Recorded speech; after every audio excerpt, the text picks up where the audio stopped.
when you hear that echo on a rhythm, you know it's going to be a banger. But today I want to learn about the journey from being a super fan to being a super producer.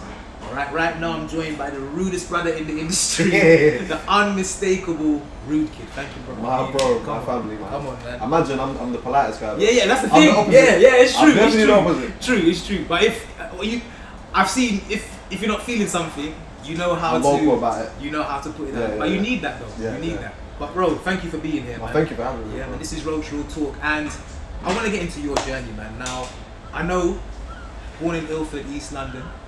Take me back to your beginnings. Well, I've lived there like most of my life. I was born in East Ham, Newham General Hospital. Newham General. I was born there. Yeah. But yeah, man, just a normal kid, man. I had a good upbringing. I didn't have a bad upbringing. I was blessed. I was fortunate enough to have a family around me and stuff. Yeah, man. Went to school. Got shown a program called FL Studio. Yeah. Free loops. Yeah. And from then, I was amazed by this program because before that, all I would do is listen to tapes. And sometimes I wouldn't even listen to the lyrics of the MCs. I would hear the beats and just focus on the beats and keep reminding the tape on the Walkman and listen to the beats. And I was like, how do I make beats? How do I do it? In my mind, I need to go to a massive studio with bare things, and that's what I need. I can't afford all of that. I'm still in school. But when I was shown that program, like, it kind of changed my life. Yeah. Sick, bro. Free loops. I think some man started on that PlayStation as well. Remember the PlayStation music maker as well? Yeah. Crazy. Yeah. But yeah, now you might laugh at me, because I know that Ghetts laughed at me when I first realised it. But I remember I didn't actually realise that you were Asian. Yeah. It don't really matter. It doesn't change nothing. But I remember like when Ghetts like, you know Rude, and I'm like, I just thought Rude was a brown skin brother. I just thought you were coolie or something. Do you know what I mean? And then it made me think, well, being a young Asian brother and pursuing a career in music, and especially like starting in grime music, how did your family take to that? I feel I'm from a well-educated family, and to my parents and my dad as well, it was a bit frowned upon at first. That I'm not really taking music seriously, but I would wake up and all I would do is turn the computer on, put MSN on busy. It's real like that. Yeah. And make tunes, bro, from morning to night, to a point where I would forget to eat and just focus on the craft. Even like when I started college, they were like, yeah, what'd you do on the weekend? Yeah, I went here, I went there. What'd you do? Sat at home and made music. I didn't do nothing else. I wanted to perfect that craft. But the family thing, and being Asian, yeah, you don't see many Asian people doing music.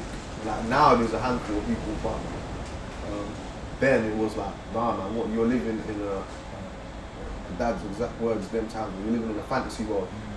Like you're not gonna, what are you gonna do basically to me continuing that, and then him probably seeing like this, okay, he's got passion for it. And even I say this a lot in interviews. I'm very grateful for my parents for letting me do what I wanted to do. And I think a lot of people are not really vocal about stuff like that. And like, especially being Asian,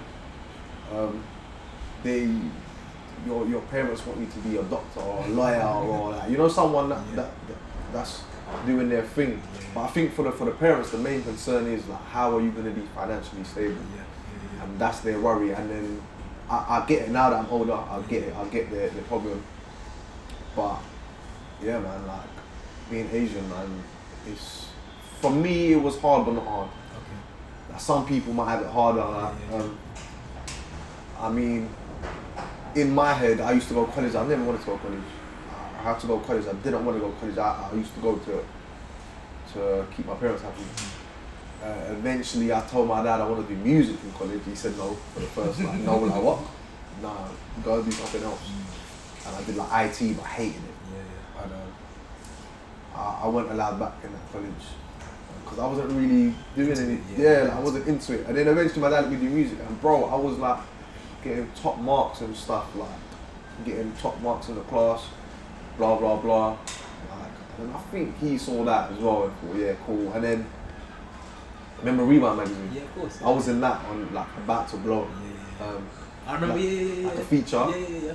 And at the time, they were like, oh, like, this is sick. Yeah. Like, and then from then, they saw me on like Metro newspaper. Yeah. And then they started seeing me on things, and then Yeah, BBC were calling me to do interviews on their thing.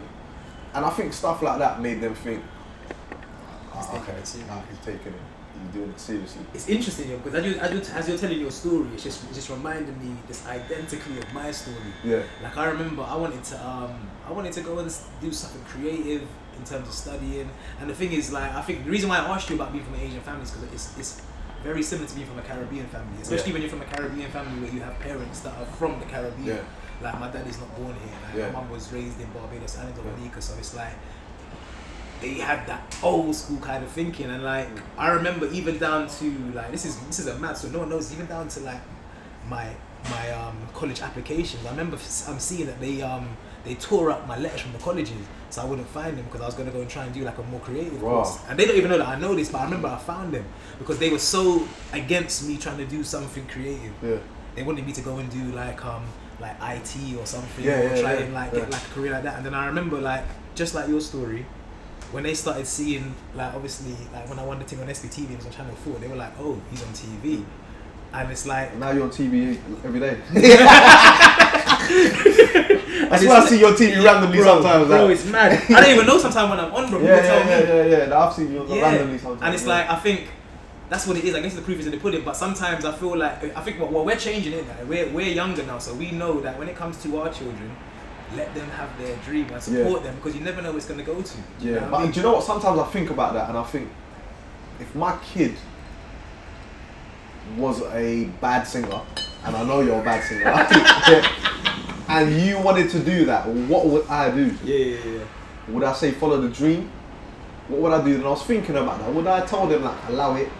And I thought, you know what? I will get you the best singing lessons ever and let you live the dream, because it's so important that because we got given the chance. Why are we gonna stop our kids when we have kids eventually? Why are we gonna stop them from doing it? But yeah, man, it's a hard one. It's a hard one. It's a hard one. But like I said, I'm very blessed to be in the position I'm in now, and my family for allowing me to do it. I mean, at first, I get it when different random uncles and aunties come up to you. What's your son doing then? Like, you know what I mean? And it's like, he does music. Yeah, he's doing. And these times I'm not even doing anything. I don't make money from music. I'm just doing it. But yeah, my son is doing. He just done his masters. Like, but it's making them feel. But bro, the way my parents keep their head up now and tell the world what I do, like. You know what I mean? And it's also where you carry yourself as well. You don't carry yourself like an idiot. But not even, bro, yeah, that's what I'm saying. You carry yourself well as well. Yeah. So it's easy. This is because in my brain, I never take I don't want to take anything for granted, ever. And I don't want to ever treat people like I'm better than you. I don't want people to think I think I'm better than them. And never. 100%. Yeah. Now moving on, like getting back into your story as well, I heard that you missed a GCSE exam because you were so deeply interested in listening to some grime music.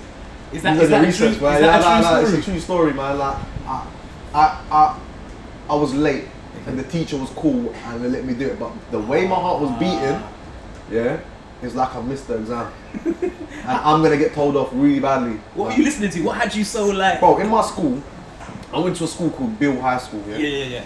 Like I went to that school, whatever, and then they had like a radio station there called Radio XL. Okay. And the media teacher at the time, well, he was cool with me, and he used to let me play music. And the music would only get played in the school hall and in like the surrounding area kind of thing. And I was playing the rhythms, lost track of time, and realised I've got to flip an exam. I can't remember what exam it was. I think it was like a maths non-calculator, one of them ones. Like, bro, the way I ran, like, my heart, I even picture it now, I just remember everything. The pain that my heart beating bears, me thinking I'm finished. But do you know what, do you know why I found that kind of interesting? I think that kind of reflects just the passion that you've had from young. Do Yeah, you know what I mean? yeah. You got so lost in the music that you completely forgot where you were. Oh well, yeah, I got lost, man, and that's what I wanted to do. I just wanted to play music. Yeah. Like I wanted to be on radio. I just wanted to play music. I just wanted people to, and I think I was just playing my own beats as well, like that I've made, and just playing it, thinking, yeah, man, like people are listening to this, but there was probably no one in the hall. There was probably no one listening at all. But it's just the feeling of yeah, I'm doing this. 2007, I believe, is the year that you started producing like professionally. So that's been 2007, like, yeah? I don't even know when I started. I don't. It's been like 12 years that you've been doing this. Bro, I've been in this deep. Like I was saying the other day, like I've done it for a long time without realizing. Does it feel like? That's what I'm gonna ask you. Does it feel like it's been at least like 12 years that you've been professionally? This is you. Like it doesn't, because 12 years is a long time, and it doesn't feel like I've been doing it for long, which is a good thing, because that means I've still got a drive to do more and more and more. But I have been flipping doing this thing for a long time, you know, like, and that's all I've done. Someone asked me the other day, what else do you do? Like, what do you do like in your spare time? I was like, I'm just seeing what I do. But this is my fun. I don't do anything else, man. That's sick. That is sick. But 12 years, shit. Yeah, 12 years, man. Jeez. I'm trying to think of what my first tune was that I made. The first tune I made that I got known for was Sing For Me. Yeah, I think that tune was, bro, it was different. It came at a time. Do you know, bro? That tune was different. You didn't do Top 3 Selector, did you? It wasn't. No, that was Rapid. Rapid did that. Yeah. We got Rapid as well. Yeah, he was an inspiration to me, a big inspiration. So I'm like, it's just a beautiful type of music, and what you guys have made out of it, what you yourself have really taken and flourished it into. I remember 2012, you challenged yourself to make a project where you made a song every single day. Yeah. And then you named each song after the day that you made it. You called it the 1 week EP. Yeah. Only you, bro. Like, how and why did you get that? That comes from I signed a record deal, with Sony, and it was an inclusive deal where I can't do anything else. Like, I can't put out any other music unless they say so, kind of thing. So I had a single out with Skepta called Get Busy, and I loved it and whatever. First time I've really seen some sort of peas in music. Not a lot or whatever, but it was just like, whoa, that's sick, man. Like, and this money's gonna last forever. I'm not really. It wasn't even a lot. But when you're a bit younger, you just believe like it's just sick. But it was a thing where I wasn't allowed to put out anything, and then I was like, what can I do that's clever? That's not me just putting out a free download and say, hey, go. What can I do that's clever that people will be interested enough to hear, and I can put it out for free too? And I thought, let me make an EP called 1 week. I'm going to make a tune on a Monday, Tuesday, Wednesday, Thursday, Friday, Saturday, Sunday. I'm going to release it on a Sunday as well. But every tune is going to be called the days of the week. And then people that miss me till this day, like, yeah, man, that Wednesday tune's sick, man. I love that. Saturday's hard, bro. Like, still, like, to this day. And that's flipping 2012. Like, bro, it did 30,000 downloads in 2 days, bro. Bro, that's mental, bro. And this is coming at a time when we weren't heavily on social media like that. So it wasn't like it was because of social media, bro. People were going to. It's mad. It's because I wanted to put out something that people are gonna want to see. Like, let me see what this guy did. That's what it was. It was interesting. That's why I probably got 30,000 downloads in 2 days. To me personally, I feel like it was the coldest tunes were at the start of the week. I feel like, and then I think you came back alive on Saturday. Maybe you had some good food. Maybe you had like a good biryani or something on this the Saturday tune people like, and I was gonna scrap that. Until my cousin came by, he was like, no. Nice. Keep that. That's sick. The whole thing is cold. Yeah. But I feel like the start of the week you came in hard. Like, I don't know what mentality you must have been in. You were just like, yo, I'm gonna lick. And the other thing I wanted to do as well, I wanted to make every tune different. So and I remember, I know what you mean. Certain tunes on there, I listen back and I'll be like, when I hear, do you know something? Because I know you now, Well, I know you a little bit. I wouldn't say I know you.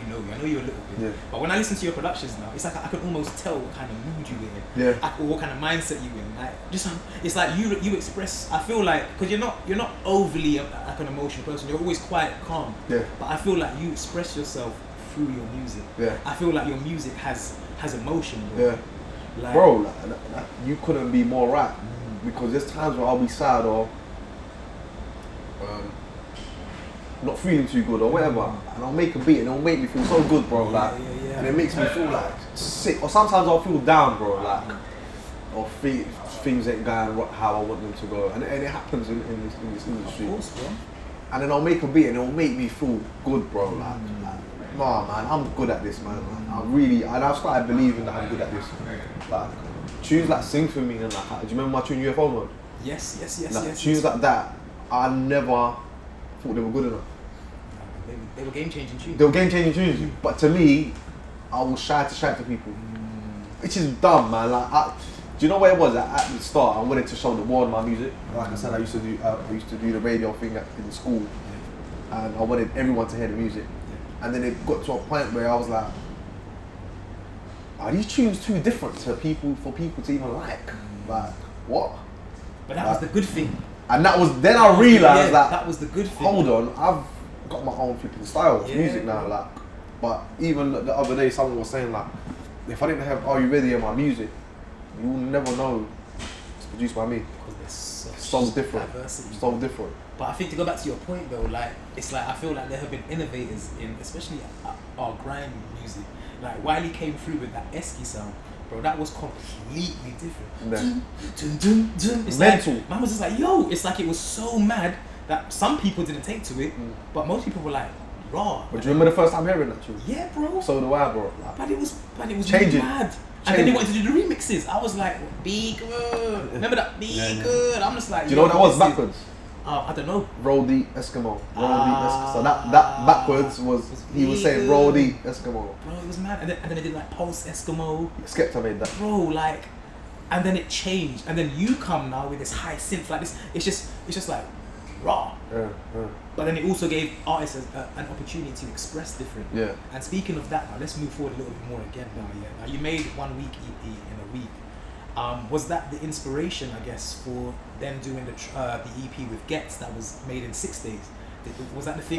No, that wasn't the thing there. Yeah. The me and Ghetts situation, and I know he's spoken about this as well. Yeah. Like in music, it's up and down, isn't it? You go hot, you go cold. You go hot, you go cold. Of course.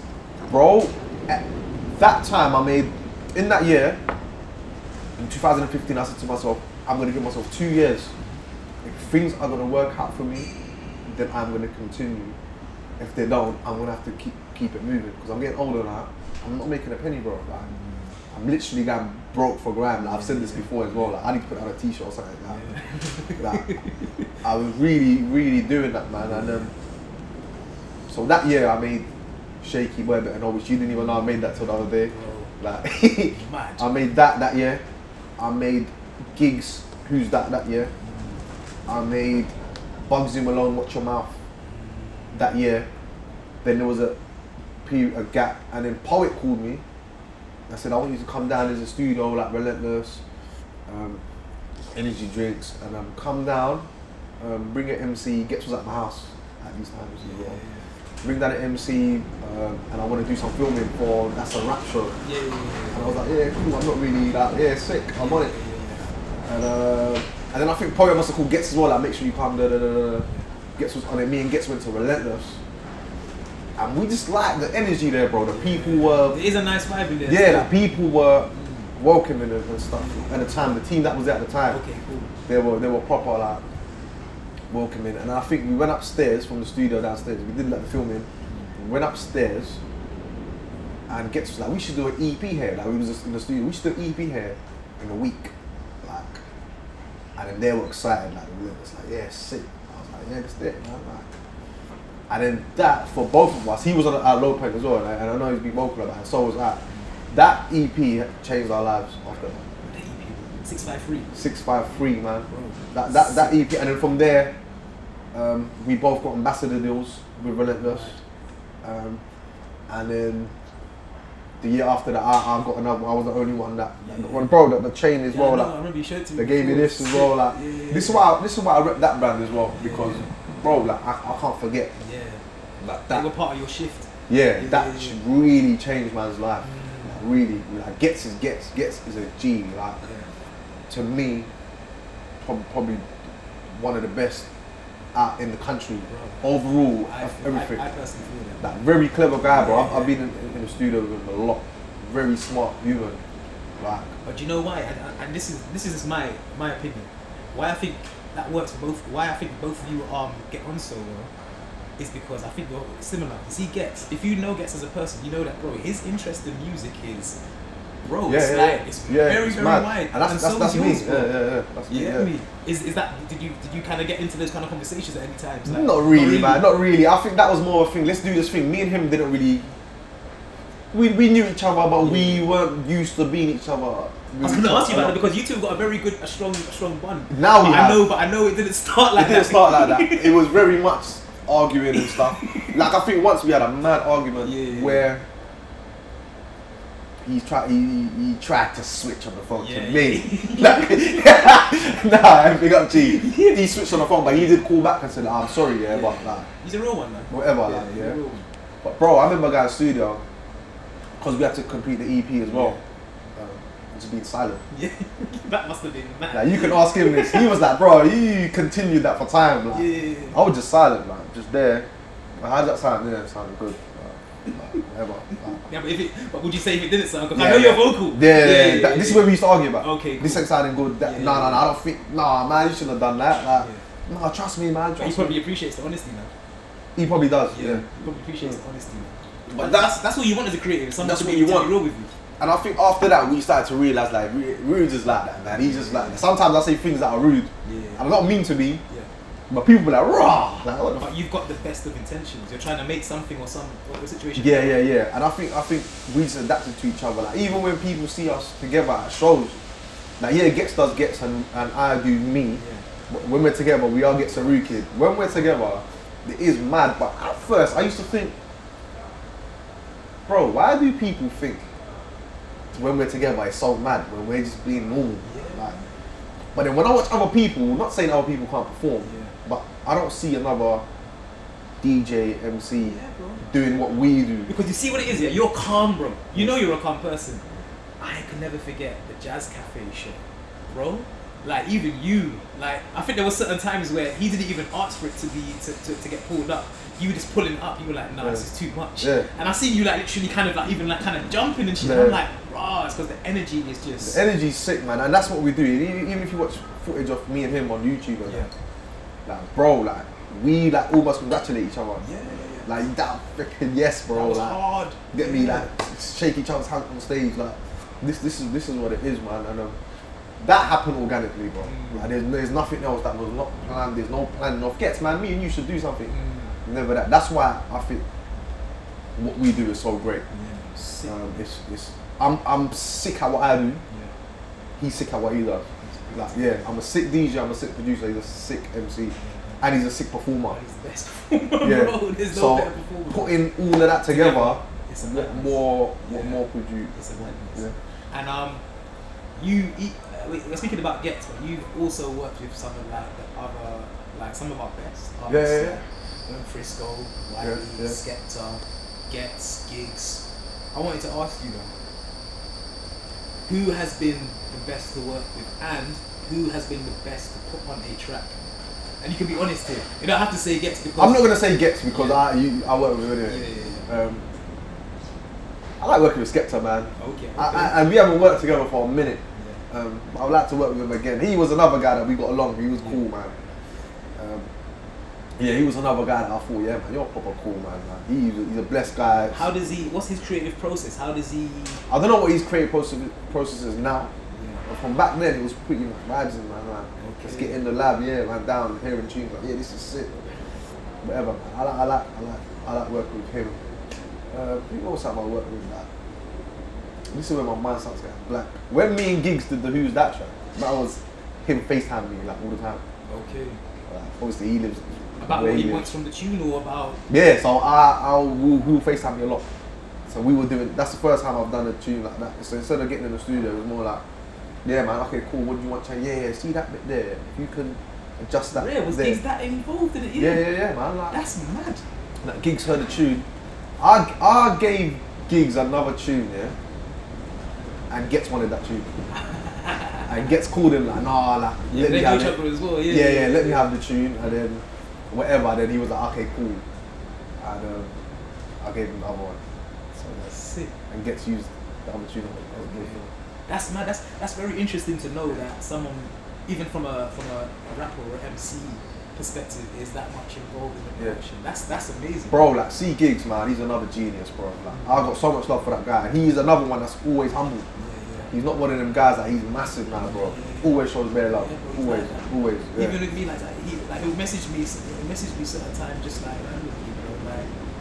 Like even on Instagram, like even if you just like to laugh at something, you know what I mean? I'm like, bro, I haven't got time. You know what I mean? But he's a lovely guy, man. Lovely guy, definitely. What's the like funniest or craziest studio story, like something that's happened that has been like hilarious or just mad or just unbelievable? I don't know if I can say certain things, bro. Like, I don't know if I can. Yeah, nothing too incriminating, but yeah, whatever's. The funniest. I don't know if I can say this about people, like, cause if you feel it might be a bit, then leave it. Maybe not. Sometimes it might change people's perception of how they. Okay. Like, you know what I mean? I don't know.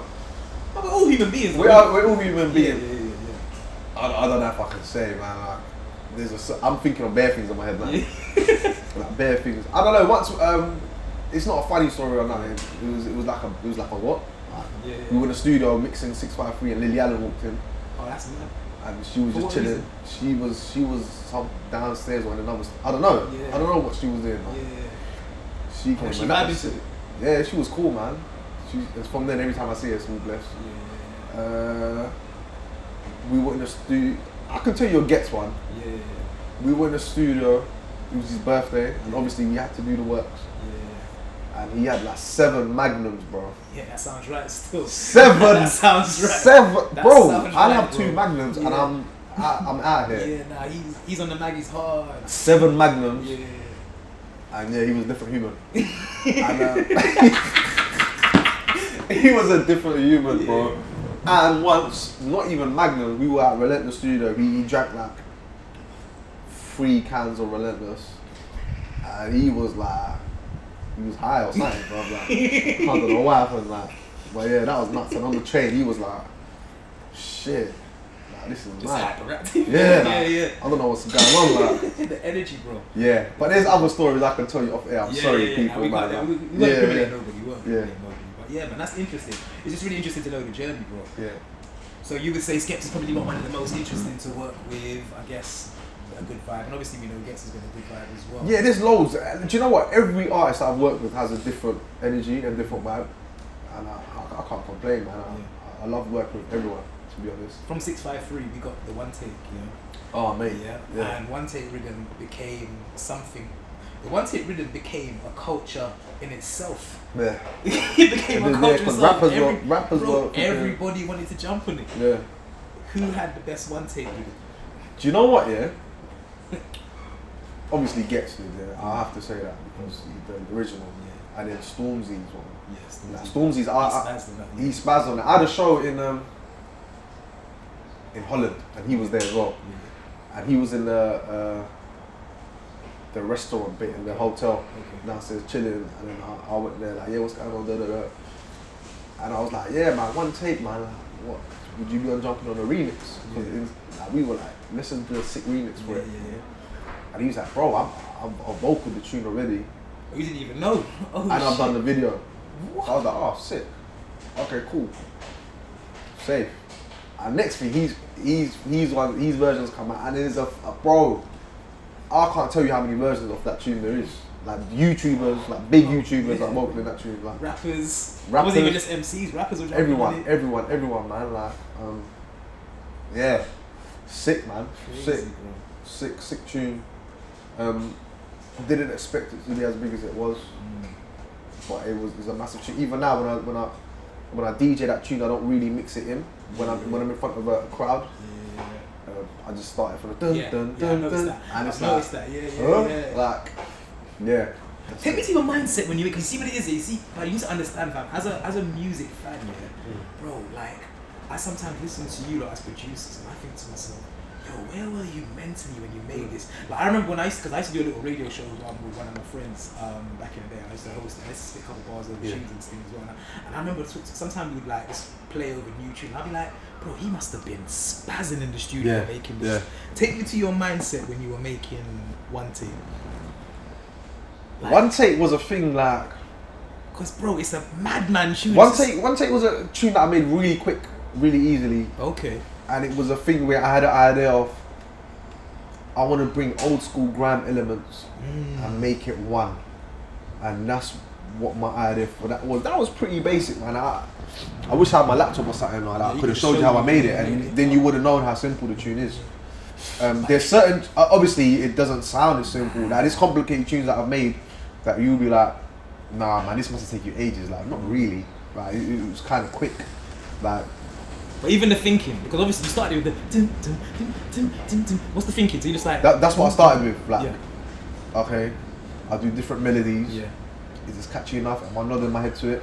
And then boom, that drop. Yeah. Like why did you want it to be? Because you could have made it go a different way, but why did you want it to be so hard? Nah, cause I don't know, man. Like, bro, I can't see. And you see it as, and this is why I'm asking, because see how you describe it to me. It's like, oh, it was just simple. But bro, you need to understand, fam, that's the genius that you have that maybe someone, even like me, maybe I wouldn't have. Maybe I would have had the same intro, but I would have taken the tune somewhere different. Right. But your genius made you know, now I'm gonna bring it in like this. Boom. Yeah. You see me? And it had that. It's just, bloody, it's just a very powerful sound, bro. Yeah. I can't really explain, man. Like what goes through my head at the time. I can't explain. And bro, before I used to force myself to make beats like every day. I don't ever force myself anymore. If I'm in the mood, I'll make a good tune. I never sit down and say, I'm gonna make a good tune today. Like, you know what I mean? Yeah. Now sometimes I'll sit down, I'll make a tune and save it onto the next. Save it onto the next until I find one that I think yes. Like I was with Ghetts' brother in the studio. He's a genius as well. Flipping genius, bro. Musical genius. And I was making a tune in front of him, and I was like, I'm gonna scrap it. He was like, huh? Like, and I've been in the studio with bare people where I'll be like, I can't even say that. Everyone's like, what? I'll have that. Yeah. But to me, it's like, I don't know. You should do a throwaways EP. I should. But then throwaways kind of sounds like, there you go. I don't really care about these. You can have it. Or maybe call it something else. Think unreleased. Remember, why do you see that? Look, why do you just like release like a bag of thing just randomly, like, and just people used to download it? I feel like that's what I'm gonna do a lot this year. Okay. Like I was telling you off this as well. Like I focused a lot on the DJ, and now I'm trying to. I want to focus on the music, the craft, like, you know what I mean? And bro, I'm loving it, bro. Like, I'll show you some of the tunes as well. Like, I'm very active, and I'm very, I know what I want to do and when I want to do it. And I'm having fun with it, whether it's grime tunes or not. I'm putting out music that I love and I'm proud of, and that's one of the most important things. I think putting out music and being proud of it, and not being in that state of mind as I was when I was younger and being afraid people might not even like this, but these times I'm probably one of the sickest guys out here now, like, you know what I mean? So it stems from like, yeah man, come on man, be proud of your stuff, man. And most of us who are like proper like fundamental original grime fans will remember Logan's show on Kiss FM in the early 2000s, like just murking bare MCs on the station and stuff like that as well. And then, you know, it was missed when he left, but you came back and brought them vibes back to Kiss FM. How did you manage to, I guess, bring the vibe back to Kiss FM and have your show that you have? How did it come about? That show, like, bear in mind these times I'm having a great year as well, doing everything. Like, I've got an email from who used to be my producer, she's left now, called Mira. Okay. And got an email from her saying, would you like to come and do a demo for a show on Kiss? I didn't know it was a grime show or whatever. I was like, yeah, that's sick. Like, this is mad, bro. Like, yeah, of course. And then I didn't hear from her for like 2 weeks. Yeah, I've had that as well. Yeah, it's mad. I didn't hear from her for 2 weeks. I was like, oh, what? Like, whatever. Like, cool. Okay, sorry, like, I've been busy, can I phone you? Gave her my number. Waited her back for like probably another week. And I'm driving back from Birmingham or Manchester somewhere, and she's called, and then like, yeah, I thought I need to proper park up and talk about this, like stop at the service and spoke, and then eventually we arranged a date where I can go in and do a demo. And I did that, and they liked it. And I think she hollered at me before that because she liked my voice. So then I went to Kiss. I did the demo, and they really liked it. So she heard my voice from before, and liked the way I talk and my character, and the way I am, like personality and stuff. And then I went back and did another demo, where I was talking a bit more. I think because the owner of Kiss or the boss wanted to hear a bit more, me talking a bit more, and more personality. And then it was like, are you comfortable in front of the camera? Yeah, of course I am. And then we did like a mock interview, and obviously I was in the studio with G, and then I've mock interviewed him with the Kiss thing. Yeah.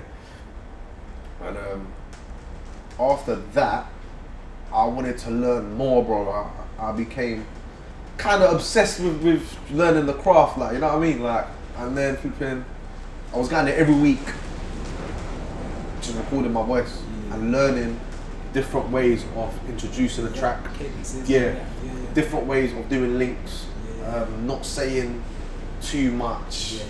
That's the hardest thing. Yeah, like not saying words like very too much, and not saying like obviously, like stuff like that. But at the same time, being me. So I was going there every week practicing.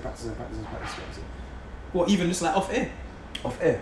That's sick. Dedication, bro. Like every week. That's sick stuff. Yeah, man. And big up Mira as well, because I say this a lot because she taught me a lot, bro. Like now we're doing radio like second nature. And it was because of going there every week. And so it was a point where like, you don't need to come back like whatever. And then I knew I got the show, and keeping it quiet was hard, bro. Like, it was so hard. Like, how long did you have until it was going to actually be announced? I think I got told in March, and it would get announced in June. And I was in Ibiza as well. I remember being in Ibiza. So what are you doing next, Rude? I remember being in Ibiza, but these times I'm doing my thing, and I'm saying, we're gonna put out. They did like a video of me, like the intro, like I'm gonna be on Kiss. They did like a video of me walking through the. Get me? And oh, bro, I was itching to put it out. When I put it out, man, the way my phone flooded was mental.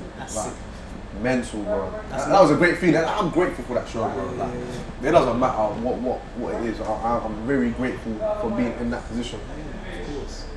And I know that you are a big man when it comes to the festivals, Wireless, Glastonbury, international festivals. Even me and you were at South by Southwest in Texas, USA as well. Like, you do get around, man. You get performances. But where has been, I guess, maybe your favorite place or your favorite show to do from a performer or a DJ perspective? Bro, I love every show with a great crowd. The best I've done, the biggest crowd I've done is 16,000 people at Leeds. That is like a sea of people, bro, and that is the best feeling, like, ever. And this year, obviously, we're up in the levels. I'm doing the Rude Kid and Friends at Leeds with Relentless. So that's just going to be my thing and that thing. How long is your set going to be? Like? I usually do an hour and a half there. Okay. I usually do hour sets. Sometimes I do an hour and a half. I don't really, I mean, I could do two, but... Do you plan out the sets for that? Or no, do you vibe it? I vibe it. I see the crowd, because sometimes, bro, you can't there was plan one out. festival which I'm not going to name, and the DJ before was literally, it's like, and I know these people as well, and they probably studied my set or whatever. No way. It's not that they were killing it, you're just playing everything I play. Like, you know what I mean? Like, and it was like, what the hell am I going to do? And I was cool though, man. I still smashed it. But I never planned. I'm like, next week I'm going to a festival called Snowbox. It's like in the Alps, bro. Like snow, like minus 10 degrees and that. Sick. Mental, bro. I went Where last is it, year. France It's in France, but we go to Geneva from there. They drive us like up the flipping hills and like. That is sick. That is mad, like. So that was a festival that. When I went there, I was like, this place is mental. Like, what am I doing here? Like, bro, like, and real... playing Grime as well? Nah, bro, that's what I'm saying. But when I DJ... Whatever the vibe is. When I DJ, I play everything. Obviously, if I'm at a Grime rave or Eskimo dance, I'm going to play Grime. But when I'm DJing by myself in a wider crowd, then I'm playing everything. I don't care what it is. I'm there to entertain a crowd. Like I don't want one person to go back and say, oh, he was dead, man. I want them to go back, and which I get a lot after, like, even if I do certain festivals, people will message me and say, you was amazing or whatever, like, and I love that, bro. Like I don't want to be a DJ that plays just one genre of music, where there's a wide variety of people in the crowd. Like, I'm a DJ, I'm booked to entertain this crowd. 100%. So that promoter that does other things, be like, this guy's sick, I'm booking him for that. Exactly. Because he's sick. That's what you're supposed to be. Yeah, man. And bro, like I said, man, yes, I make grime, but I make everything too. And I play everything too. And I listen to all sorts of music. Why not, man? Music's music, bro. And that's what I feel like, you know, we're obviously different, but you see me, I'm a host and a presenter. Like, I've always seen it as my job is to present, bro. Like, presenting means whatever the context may be, whatever the type of event it is, I got to be able to interact with the audience, or be able to bring something to camera. Like, as a DJ, your main purpose is to know how to DJ music. Right. Like, and I feel like sometimes people almost misunderstand that, especially with me. It's like, oh, but like, yo, but I see you do like some serious thing on TV, then I see you doing like some mad. But bro, you're great at what you do, by the way. Thank you, as well. Like, thank you. I've seen, like I said, I've seen you on TV, and I've seen you hosting events too. Bro. And this is what people don't get. Like, we have to adapt to what we're doing. Like, why do we just want to do one thing? Nah, bro, I love it all. Exactly. Why can't we do different things? Like, and this is where I feel like people get it wrong. Where there's some people like, nah, man, I only play one sort of music. Well, good for you, but that's not me, innit? Like, we don't do what, or you just doing one thing. Like, you wouldn't. You want to branch out. You want to do 100%. Different things. And you know, like we've spoken a little bit about it, but you know, this industry, as much as we're like thinking about good times and reminiscing about, you know, all the amazing achievements, like, if we're honest, this industry is really hard. And it can be painful at times, bro. And I know you made a statement back in 2014, and you spoke about it briefly today, where you said you were at a time where nothing was happening, and you were thinking about quitting. Take me back to that time, and how did you, I guess, deal with it at that time? And I think you gave yourself an ultimatum as well, and you said, like, if something doesn't happen, then I'm going to have to, into 2 years, I think it was, isn't it? How did you deal with that? Because there's probably people that are going to watch this that are trying to emulate what Rude Kid has done, and they might be right now in a time of struggle. Bro, how do you get through that?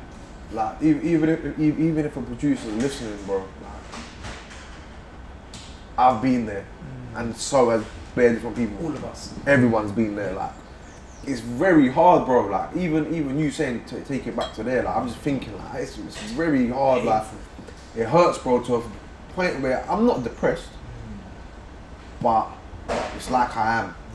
Like, I don't want to do nothing. I don't want to do nothing. I don't have the drive.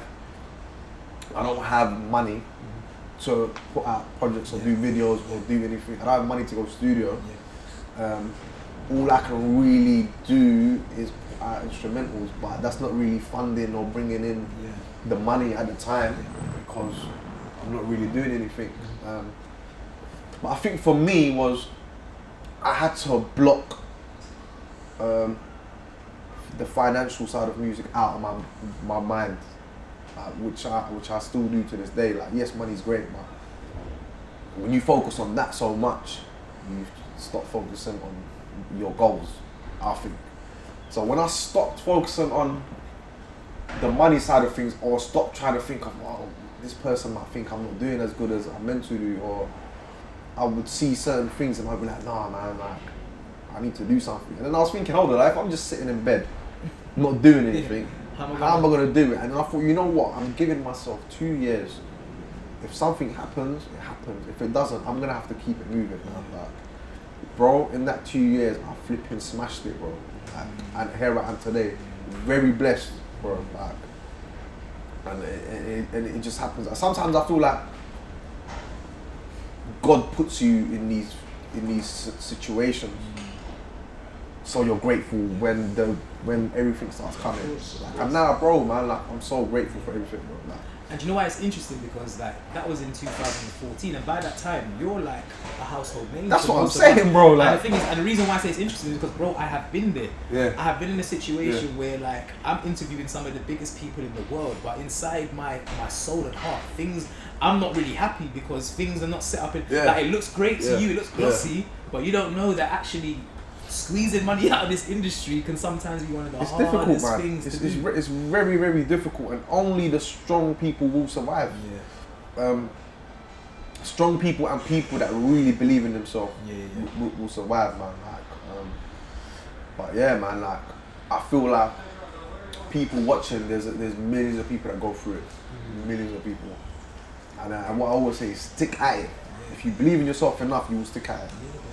Like I was in Monaco, I was doing some work with SBTV at the World Entrepreneur of the Year Awards, and bro, I met the guy who owns Starbucks, and I didn't even know this. Like, you know, Starbucks, bro, they went like bust about 2 or 3 times, and then my man tried to rebrand the whole company called I think it was called Seattle something, and then that went bust again, and then he had to rebrand it. They came back as Starbucks, and then obviously Starbucks are everywhere in the world now, and I've heard quite a few stories like that. Same with Coca-Cola.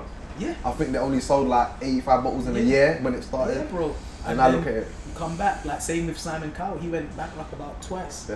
Do you know what I mean? So it's like, I think that is part of like that people need to have as an understanding. It's like, yo, things are not gonna go smoothly. You might be lucky and it might do. You might be one of the people that just kind of fly through, but more time is gonna be struggle. And I wanted to get some more keys of like to success from you, because you did say something that I found really interesting as well. You said something along the lines of, you've got to keep your face out there in this day and age. You made a statement where you said something like that. Like, elaborate on what you meant by that. See, back in the days, like me and you are like the same age, so back in the days for us, things like MSN were there, and maybe a MySpace. Yeah. Now you need to flip in. There's Instagram. There's everything. There's so many things you have to do, and putting yourself out there is like is like a necessity almost, man. Like, you can't do what you do and not have a Twitter or Instagram or whatever, and not telling people like, make sure you lock in to this or that. Yeah, Channel 5, I'll be doing this. You're not. You need these platforms, and that's what I mean about getting your face out there, like, so people see what you're doing. I mean, you could be so active, working, but if no one sees what you're doing, to them you're doing nothing. Exactly. You know I've noticed that. Yeah. And then you could also, and there's a flip to it as well, because you could also have been busy at a certain time, kept certain pictures or footage, and then you find a time when you're not busy, and you put them up, and people are like, people always say to me, oh, like, if you've got time, I'm like, yo, I've got more time than you think. I go to the gym like every day. I've got more time than you think, but it's just like, I think with the social media, it appears like, oh my God, like, you're just crazy busy. But it's a very good point that you're making. We're in a world of social media. It's very important. We're in that world. You've got to utilize it. Yeah, man. Like, everything's on your phone. Like, I just put up a snap that I'm with you. People might be like, shit, like, looking forward to that, man. When did that happen? Exactly. When that and then from out? then they're just waiting on that. You get me? True. Like, true. So just things like that. So I don't do it as much. But I've tried to recently be more active on social media. Yeah. It's true. You have to, I guess. Yeah. And like, so for you, like, I know you're looking at releasing quite a lot of music this year. Yes, man. What's next for people to like look out for? Well, by the time this is out, my single will be out. That's with a very talented singer called Wolfie. She's amazing words. And Belly Squad, who are doing their thing. Big up, like, and then after that, I've got singles dropping. I played you one. I can't really say don't say nothing the name, but you've heard it. Yes. Like, so I'm excited, bro. Like, my whole thing is from now to the end of the year, I'm gonna do music, whatever it is. As well as I want to be I'm the producer. I want to be the artist producer. I want to do what people at Chasing Status have done. Be the name, be the brand, and that's what I've always wanted to be, bro. This is why I'm active in different things. So like moving towards having like a Rude Kid album. Rude Kid man. Sense. So like, you see, even like the DJ thing that I've started doing, the Rude Kid and Friends. But I'm doing NAS Festival. I've got that thing. I've got the lead. I'm doing way more than that. I can't really say yet. That's cool, man. Until they sound, but I'm trying to do that. as another thing, and as well as that, I want to put as many singles as possible and make myself. Cause bro, like sometimes I don't look at myself as I'm big, which is a kind of a blessing, and sometimes a curse. But the blessing is that I work harder. Like I never feel like I'll never walk into a room and feel like everyone knows who I am. I can walk into Eskimo dance and people stop me for pictures and left, right, and centre.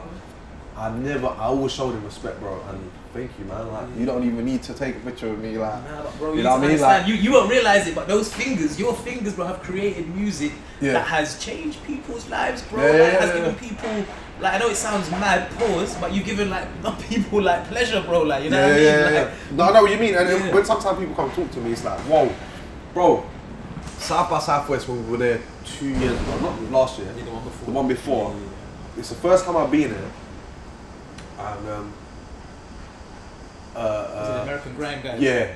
I don't know who they are this time. They just approached me and said, "Yo, Rude Kid." I'm like, what? I'm walking to the show these times. Like someone on road has called out my name. I was confused, bro. From then we had a wicked combo, bro. To a point where when I was there next year, I told them to come on stage with me. Yeah, I remember that. Yeah, they did. That's what I'm saying. And when they were in the country here, they came on my show and kissed. Okay. Like, you know what I mean? Sick. So just from that. Yeah. Just from me being so, like shit, man. Like you coming up to me means more to me than you talking. Like, you know what I mean? Like for them, it's like, yeah, Rude Kid, man. Like, but them talking to me meant more to me.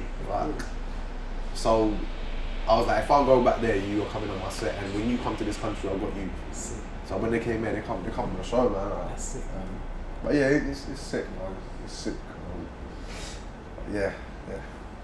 Well, before you go, bro, like what I like to do is I like to test people's memory. I've got a game called You Better Recognize, yeah. Oh shit. And this is You Better Recognize Rude Kid edition, yeah. So basically, we did speak about it earlier. We spoke about the fact that you did a EP called 1 Week, where you had 7 tracks that had, you know, each of its individual days that you made them on as the titles. I want to see if you can remember. I remember everything. Will you? Yeah. Are you 100% sure? Yeah. The direct day. Yeah. Alright, let's test the memory then. Cool. It's not going to be no order. I'm going to play 3 tracks. I'm going to play a minute of each of them. Okay. And you're going to tell me which each of them are, yeah? You might even need to play a minute. You might have to play 10 seconds. Are you being serious? Yeah. Bro, I remember everything, you know. See how MCs remember their lyrics? Yeah. That's how you are in production. Yeah, like I remember all the names. Alright, cool. My internet's moving, man. Let me turn the Wi-Fi off and actually just use my own internet.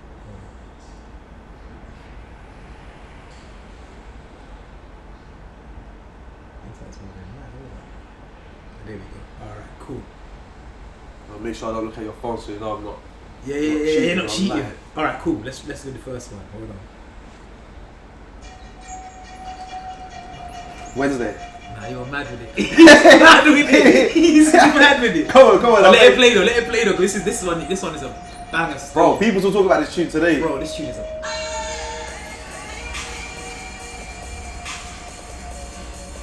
And MC's like. And this almost didn't make the EP either. No, I wasn't sure about it. Imagine that. Alright, boom. Next one. Monday. He's cute. No, bro. Just 2 bars. Yeah, Monday. I made this on the Monday, man. I remember this. This one is sick, though. Go for it. I need the speakers. You need to hear the speakers. Yeah, the basses. Yeah. Sick. Alright, Bob, last one. Go for it.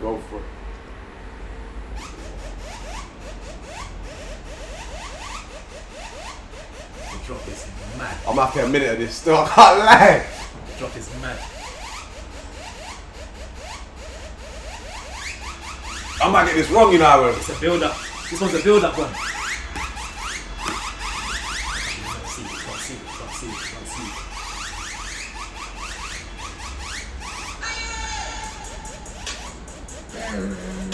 Is this Thursday? Yeah.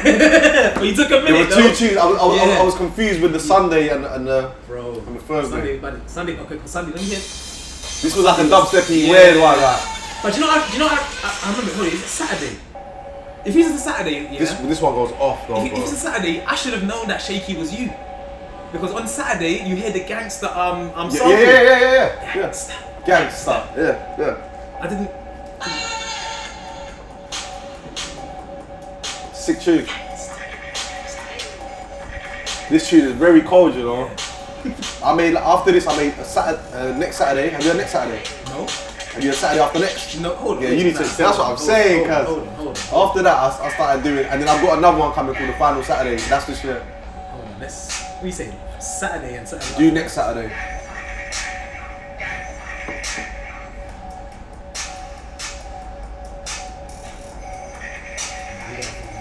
And big up everyone that flipping puts up my shit on YouTube, because I don't know who you are, bro. Like, this was next Saturday.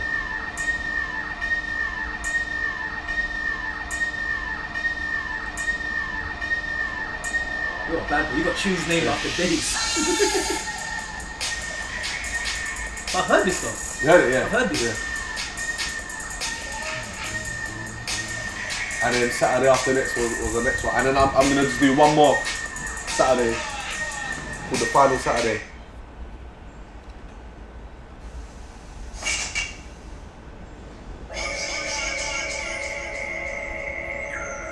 This one's dark still.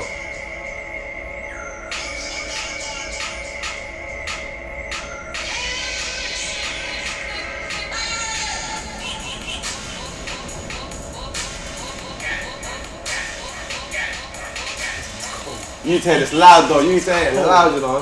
Playing the wick. One last question though before we go there. The Are You Ready, yeah? Where's that from, bro? Where did you get that from? Bro, that comes from, I've explained the story bare times, like I don't know if you know the story.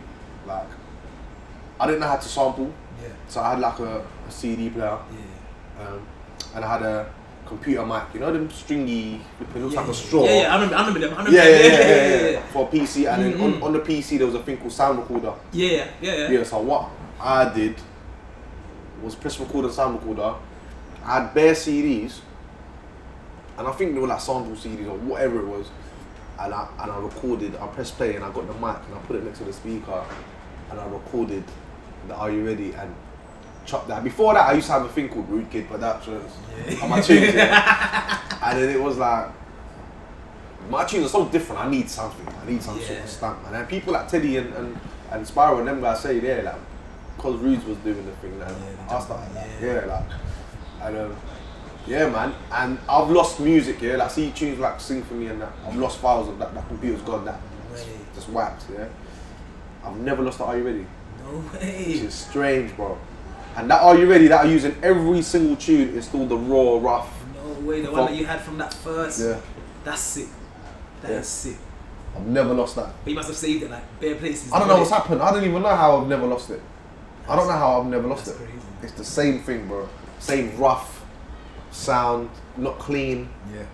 It just is what it is. And I've used that from there. That's sick, bro. Rude, listen, bro, you're a very inspirational brother, bro. Bro, man, you too, bro. Like, doing massive things, like the journey, like just speaking to you today and hearing more about the journey has made me see just even more how talented you are. And I guess just how naturally gifted you are, because it seems Thank you, bro. You described the journey like it was kind of like straightforward, but it's not. I don't think you realise that actually you see things differently. Yeah. And your gift has enabled you to actually create things that maybe a normal person wouldn't be able to. So man, I just want to say thank you for being here today. Bro, thank you for having me. Your time, man. Always, man. Always, man. It's Roach Real Talk, another episode. Hope you enjoyed it. Bye.